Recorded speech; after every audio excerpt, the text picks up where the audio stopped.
Hello everybody, welcome to another video. Today is the 14th of August. Today we're going to be doing a full front update beginning with the Kupyansk sector. In this area, there are reports, and this is from the Russian MOD, so obviously take it with a grain of salt, but what they're saying is that they were able to capture 2 strongholds and 3 observation posts to the south of Vilshana, and that throughout the fighting in this area, they were able to eliminate what amounts to about an infantry platoon. This, obviously, you don't have to believe it, but what this does show is that the Russians are continuing to push in the area around Vilshana, and that the Kupyansk attacks have not subsided, despite the fact that we're not hearing of many territorial gains by the Russians over the past few days. They are still putting pressure in this direction. Now, moving on to the Bakhmut front, in this area, the Ukrainians have increased their troop concentrations around Robotyne, which is a town on the front line, which the Ukrainians are using to attack various other towns with Russians control, like Yakovlivka previously. Although those assaults failed, now we're receiving reports of small Ukrainian groups assaulting different Russian positions in towns like Mykolaievka, Krasnopolivka. But this is still premature, but it would be the first time that the Ukrainians are doing this in a very long time, and would show that they're beginning to attack on the northern flank of Bakhmut as the attacks on the southern flank of Bakhmut begin to stall. And that's what we're going to talk about now with Klishchiivka. In this area, the Ukrainians initially had a pretty large foothold in Klishchiivka, but the Russians, they pulled in their reserves from the LPR. A lot of them come from the LPR 2nd Army Corps. A lot of them come from airborne units, VDV units, and they were able to hold the line. And the Ukrainians, they do still have a foothold in the southern part of the town, but recently the Russians have went on the counterattack. There's actually a geolocated video. I have the video linked in my map, and you can see here that the Russians retook southern parts of Klishchiivka, not all of it, but they were able to send 2 BMPs and 1 T-90 tank. They were able to cross through some of the open fields, and I'll show the direction of the assault. This is where they were attacking. This is where they were stationed beforehand around this rail line, and they crossed over the open fields, and then they reached these blocks, these roads with houses. They dropped off certain assault units, these BMPs, and then they quickly retreated from their forward positions, the vehicles, not the assault groups, because there was a worry that they were in open fields and that they would be struck by the Ukrainian artillery. So the assault groups, they still had a presence in the streets, and then they were able to attack in the direction of some of these houses where you have Ukrainian troops stationed. And then what we're seeing past that point, which isn't on film, but presumably is what occurred, is that you had house-to-house fighting in those regions, which does indicate that the Russians do have more of a presence in the southern part of Klishchiivka than was previously imagined. And that occurred around August 13th, what was shown in that video. Now, some Russian sources are saying that it was fully retaken Klishchiivka by the Russians, but this is still premature. But what this does show is that the Ukrainian attacks in the direction of Klishchiivka have stalled, and that now the fighting is more positional in nature. Now, moving on to Kurdyivka and Urozhaine, there's no changes to the front line, but we do have reports that the 1st Burevy Brigade National Guard, I totally butchered that name, but regardless, this is a National Guard brigade fought around Kiev, one of these elite forces from the National Guard. They have been moved from their positions in Liman to the area north of Kurdyivka, which does indicate that the Ukrainians do plan sometime in the future to launch attacks onto that town cluster of Kurdyivka and Urozhaine, etc., from the northern flank. Now, moving on to the situation around Urozhaine, we have now reports from Ukrainian side saying that the southern part of the town is being cleared, and we do have some Russian sources disputing this fact. The most prominent one is Rybar, saying that the Cascade Battalion, which is a DPR unit, obviously fighting on the Russian side, that they still hold positions in the southern part of the town. And the southern part of the town would be this area over here with all the warehouses. They're saying, Rybar specifically, that the Cascade Battalion is holding onto those positions despite 2 days of very hard Ukrainian assaults from the 35th Marine Brigade, 37th Marine Brigade, artillery support from the 55th Brigade, and also tank cover and tank support from the 1st Tank Brigade. So all those units that I mentioned, we have them on the map over here. You can see. And what they're saying is that despite all those assaults, and of course the Ukrainians have been able to push further into the village, the Russians, at least Kaskad, still hold the southern part of the village for now. That's what they're saying. And that in order to finally clear the village today, the Ukrainians are sending in the 128th Territorial Defense Brigade, which is a unit over here from Dnipro, to finally clear out the southern part. So there is a bit of ambiguity in regards to what's going on, but we do have this video over here showing that there were at least some Russian infantrymen that retreated from the town, and we could see them retreating from this road that is from the southern part of Urozhaine all the way to Starmlinivka. Now, there's some ambiguity as to whether some of them wanted to go to Zhavitnye Bazhanaya or some of them wanted to go to Starmlinivka, but that's hard to tell based on the video. But what we are seeing is that these Russian forces, these Russian infantrymen, they were not in any sort of vehicle. They were retreating from Urozhaine on foot. And as they were going through this narrow pass, through this narrow road, they were fired upon by Ukrainian artillery, specifically by high explosive shells and by DPICMs, which are the cluster munitions that America gave to the Ukrainians that are fired from 155 millimeter howitzers. So the video, you can see for yourself. I have it linked over here. It shows the strike. The number of men that Russia had over here was like a couple dozen from what I saw. Most of them weren't hurt by the strike. Most of them were able to retreat from it. And it was a very disorderly retreat, admittedly. But from what we saw, most of the people that were targeted weren't actually hit because the shells, they hit a bit to the right of the road. So it wasn't directly on the road itself that the shells hit. And the Russian forces, they were located on the road itself. But regardless, this does show that at least some of the Russian forces have begun the retreat towards Starmlinivka and to other towns in the region.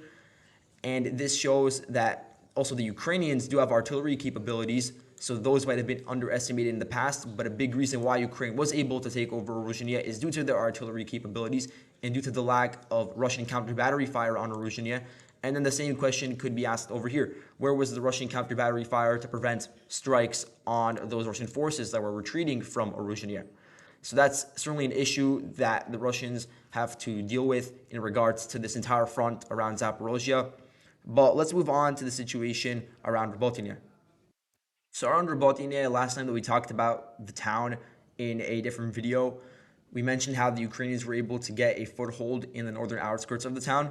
Well, it seems like the situation has changed a little in that now most of the northern outskirts are basically just a gray zone. The Ukrainians haven't been able to establish a solid position in the area despite assaults from the Skala Intelligence Battalion and various other units with small groups, just infantry trying to enter the abandoned houses in the northern part of the town.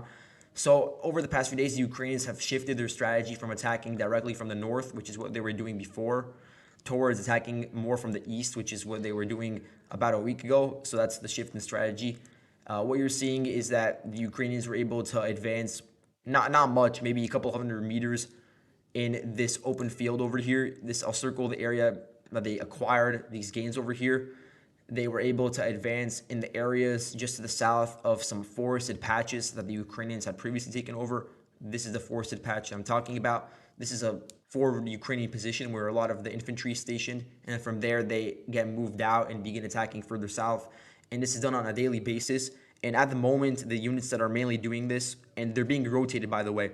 So you have the 46th Air Assault Brigade, which is doing some of the attacks, and then they get rotated out throughout the day and replaced by the 15th Kherson Brigade, which is a part of the Ukrainian National Guard. And these attacks are still on a smaller scale. They have not been able to yield any significant gains besides the ones that I circled right now. And for now, we still have not seen any sort of major significant Ukrainian push since the last one that we saw that was called, quote unquote, the main thrust. Now, moving on to the situation around Kherson, now we're looking at the fighting that's going on in and around Kozachyi-Lahari, which is really the nexus of Ukraine's bridgehead. They have two main bridgeheads, or two main concentrations of forces across the Dnieper River in this area. You can see how I have it depicted on the map in blue. I'll circle it for you guys. So the Ukrainians, first of all, they already have control over the island directly to the north of Kozachyi-Lahari, and it's been the case for a few days now. And since then, they have expanded their control to the areas that are directly to the west of Kozachyi-Lahari, over here, for instance. So the gray zone at the moment is the area in between the coast of the Dnieper River, where I have this circle that I'm going over with my pen, and the Russian positions that are in the western part of Kozachyi-Lahari over here. And what we're hearing from reports from both sides is that really the northwestern corner of Kozachyi-Lahari is contested right now. So this area over here that I'm circling, that's where most of the fighting is going on, small arms fire. But for now, the Russians do still hold on to most of Kozachyi-Lahari.